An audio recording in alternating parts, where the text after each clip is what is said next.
A little bit more updated for what is currently played in 7.13, but Jinair is playing one that relies on a lot of aggression and a quick snowball.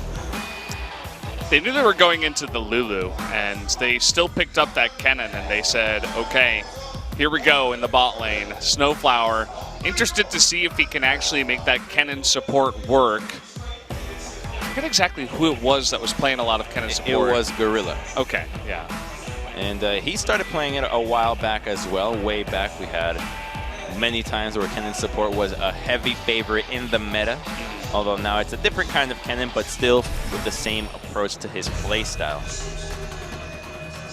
So with the little fist pump, his hands in the air saying, I can do it on the Lee Sin. Curious to see if he can. Also, it wasn't the Nidalee, but the Rumble Jungle coming in for Peanut. Definitely not a very common pick that we see in LCK.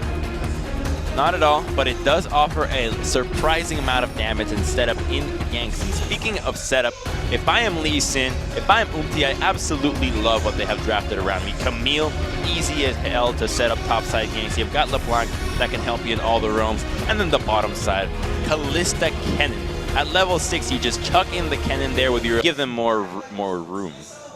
Doesn't that hold you to a higher standard, though? If you...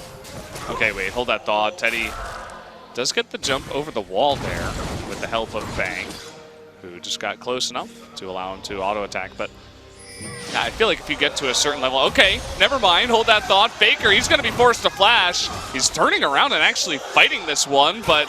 There it is. Will he actually flash? The heal comes out. They're looking to fight still, and finally he goes for the flash. And that is not what you want when you're going up against LeBlanc Lee Sin. Okay, Faker, what are you doing? Because you also opted to burn the heal on that one, and now he's late to lane. No potion, half HP against LeBlanc Lee Sin that started chains. He could have just flashed out of that one right away. Instead, chooses to burn. Sniff this one out. And here we go. They're going to spot it. Will they go for the dive? How will this go? The polymorph coming down. The teleport as well. First blood does go over to Bang. And Wolf was tanking that turret, so it is going to work out. But here comes Kuzan with his TP. He wants a double kill. Is going to pick up Peanut, but he misses the chain onto Wolf. And that will mean... He has to go back into the lane, but he still has a kill under his belt and a couple of stacks to that Dark Seal. Yeah, look at this. Faker, he was sitting in the brush. He was looking for Kuzan, wasn't expecting the rotation. And coming from the left side, they're looking for this play. The flash on him, they get the slow. There's the Q and the hop out. That will be an extra kill going over to Talia can dance, but this is at a different tempo. She has no flash. Jinair has Lee Sin on the wings, and Kuzan, all he has to do is buy time. Faker just stayed there dodging. Come all the way around. He really wants this pick, but Peanut is waiting in the wings, coming over to get his Raptors. There's the flash from Faker. At least they're going to get that flash. The Seismic Shove will not pick up They cannot follow up for a kill.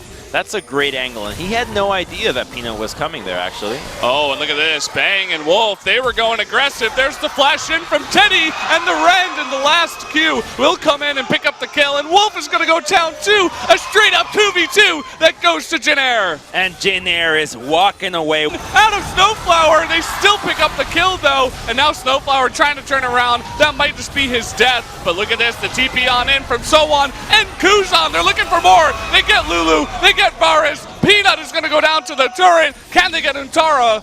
Doesn't look like it, but a big turnaround in all the TPs from Jinair. That's good proactivity out of SKT. The range at which that engage can happen was so far that Jinair just did not see it coming. The Chains of Corruption immediately onto Teddy with the Equalizer on top means that he cannot get out of that immediately. He's going to cook for quite some time. And in the end, the Fate's Call looks like it was enough. So we're going to see it again. Here comes the Chains. Bam, as soon as the corner hits, go for the Equalizer. Kalista is cooking, but the stun from Snowflower keeps everybody in place, that it forces not one, but two flashes to try to secure that kill. And while Kennen is able to get out, he stays a little bit too greedy in that range, and immediately the rest of Jinair is here to clean house. A bit of greed from Kennen could have actually resulted in just a 3-4-1 on the side of Jinair, and that would have been a huge turnaround for what was the only attempt that SKT could go for on a play on the map. Yeah, I would. This top side, they're eyeing out Faker, who still does not have flash and can get popped immediately. Oh, he's about to die.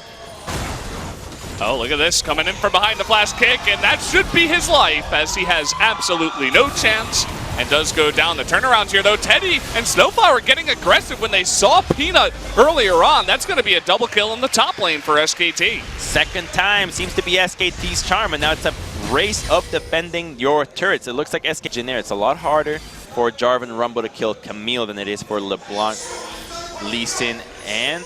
Oh, here we go. He knows it's coming, it looks like. And, oh, nice kick out of the way of that combo. The hook shot coming in for the stun. So1 is going to be tanking that up, and it is going to be enough damage. Meanwhile, there's a big dive up in the top lane as they do secure the kill in the bot lane. There is no trade up in top, it looks like, as Teddy does survive. And that's going to be the tower going down first here to Jin Air in the bot lane. That was just beautiful execution from the side of Jin Air, utilizing the kick to stop the flag and drag and then combo it well, utilizing your Hextech Ultimatum to dodge a turret shot, make sure that your spells come back in order. And this game has been all about ulti. Oh, and look at this. Snowflower, they're trying to go 2v4. What's going on? Why are you sticking around? That's not going to work. That's going to be 2 extra kills going over to SKT. But we do have this rotation out of So1 and out of Kuzan. Can they pick up more than just 1 kill? It doesn't look like it, but they get the bottom tier 2. Yeah, Umti has been just on fire so far. Every play that he has made has resulted in an advantage for Jin Air. However, the dual lane did find some windows of opportunity when they got that 2v2 kill, but they have now been to not allow the 1-3-1 formation that Jin Air want to go for. Uh-oh, Umti, he's caught in the jungle, and that's going to be him going down immediately. Everything used here by SKT in terms of ultimate abilities to make sure that they do take him out. That's big. That guy was 5-0. He was so critical for what Jin Air has been going for, and now SKT can continue to group up here. Without Umti, the engage is going to be lackluster. Wall comes out. Uh-oh, Snowflower in a little bit of trouble. The wall does go down, though, as it looks like they don't want too much more. Oh, the big engage here from Snowflower, the huge stun onto everybody. And look at Kuzan from the back. It looks like they're going to get a kill in the back here from So1. He's still alive. So many low members. It's going to be up to Kuzan and Teddy. They're looking for more. Snowflower's still alive somehow, some way. He got that stun onto Untara, and now it's Kuzan versus Untara, the 1v1. He misses that chains, and he is going to take the blasting plant. Will Kuzan go on the chase? Nice escape here from Untara for now. That should be Baron. They're looking for it. Untara, I mean, he's still on the run. Basically, they're just putting Kuzan on chasing duty, but that's about it. A huge fight win there from Jin Air. Just yet, should be the slow, patient Baron push in the 1-3-1 out of Jin Air. As already lots of damage coming down, and Kuzan so ready to take that 1v1. Faker almost going down at the end. Kuzan hitting too many turret shots, but will win that trade in the end and continues pushing the bottom lane. Will be met by a Lee Sin who is 5-1-0. Now they're thinking about tier 2 in the mid. Engage top side though. Yeah, someone is not looking good against that, especially with the equalizer, so he may go down here, and down he goes. So a nice conversion out of SKT, going for the 2v1, the help of Rumble. That should push Jin Air back for now. Pings for a teleport here. I think SKT want more, but it might be too late. You could truly see the value of a LeBlanc clone. SKT would lose their brains, but they're going to lose Jarvan. And look at the wall coming down. Faker, he wants to come on in. Untara, though, is going to eat it, and all of a sudden this turns into a 1v2 for Faker. The rest of SKT, they're trying to rotate on down, but Jin Air's following them. The chains are going to come here, but SKT, they're not confident. Anything at will. And SKT just seemingly have so many options that they just don't take any. They're completely at the mercy of what Jin Air wants to do. Jin Air just laying it down pretty easily. The Chain of Corruption is going to go on to Umti with the Polymorph, and so down he will go. Starting the 4v5, though, is Jin Air. They get the huge stun out of Snowflower once again. He will give his life for that play, but that will be the life for the game. And it looks like Jin Air, with all these members going down, and the clean ace, is going to pick up game number 2. And SKT fans around the world are stunned as their team is now 0-6. 3 match losses in a row, 6 games in a row, and Jin Air thrive on that. This is the Jin Air that we wanted to see. Beautiful macro play, great understanding of team compositions, and with the abilities that are at their disposal, they do it so excellently, and a clean 2-0 over SKT. They made that look easy. They made that look like they were playing up against Ever 8. Look at how happy they are in the booth now. They were all business after game 1, but here they are showing their true emotions. Taking out this weakened, this maimed SKT team.